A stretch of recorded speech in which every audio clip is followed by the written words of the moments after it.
মনে পড়ে সেই পাগল বাহলুল সাদুন মাজনুনের কথা। আল্লাহ তাআলার কাছে আপনার আমার মতো সুস্থ মস্তিষ্কের বিবেক সম্পন্ন মানুষের চাইতেও হাজার গুণ উত্তম একজন বাহলুলের মতো পাগল। কেননা সে একজন পাগল হওয়ার পরেও আখিরাতের ভয়, আখিরাতের তামান্না তার দিলের মধ্যে এই পরিমাণ যে তিনি সর্বাবস্থায় এক দীর্ঘ সফরের জন্য অপেক্ষা করে বসে আছে। জামানার অনেক বড় একজন বুজুর্গ মালিক বিন দিনার রাহিমাহুল্লাহ তাকে জিজ্ঞাসা করছে, হে সাদুন মাজনুন, কি খবর তোমার?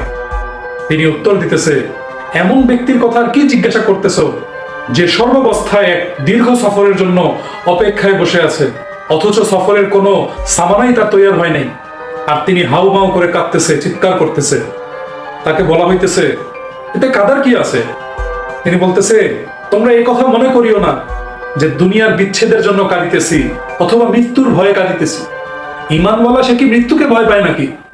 বরঞ্চ কাঁদিতেছি ওই সমস্ত দিনগুলির কথা মনে করে যে সমস্ত দিনগুলি কোনো প্রকার নেকামল ছাড়া কেটে গেছে। আমি তাও জানি না যে আমি কি জান্নাতে যাব না আল্লাহ আমাকে জাহান্নামে নিক্ষেপ করবে।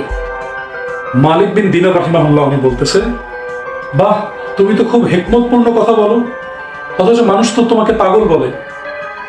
তখন সেই পাগল উত্তর দিল, বাহ, তুমিও দুনিয়াদারদের মতো ধোকায় পড়িয়া গিয়েছো। আমি এই জন্য পাগল যে আমার মালিকের মহব্বত আমার জবানে, আমার মস্তিষ্কে, আমার কলিজায়, আমার গোস্তে, আমার চামড়ায় এবং আমার হাড়ে পর্যন্ত এইভাবে মিশে গেছে যে আমি আমার মালিকের মহব্বতের কারণে হায়রান ও পেরেশান থাকি সর্বাবস্থায়। এই জন্য দুনিয়ার পাগলরা আমাকে পাগল বলে। এই কথা শুনে মালিক বিন দিনার রাহিমাহুল্লাহ তাকে বলতেছে যে আপনি কেন সর্বদা মানুষের কাছ থেকে পলায়ন করেন? এই কথা শুনে সেই পাগল বলতেছে যে সর্বাবস্থায় মানুষের নিকট হইতে দূরে সরিয়া থাকো আর আল্লাহ তাআলার সান্নিধ্য অবলম্বন করো। তুমি যখনই যে কোনো ভাবে তোমার যেভাবে মনে চায় মানুষকে পরীক্ষা করে দেখো, তুমি সর্বাবস্থায় তাদেরকে বিচ্ছুন্নায় দেখিতে পাইবে। কেননা অন্যকে কষ্ট দেওয়া ছাড়া তাদের আর কোনো কাজ নেই। এটা একজন পাগলের উক্তি। আল্লাহু আকবার।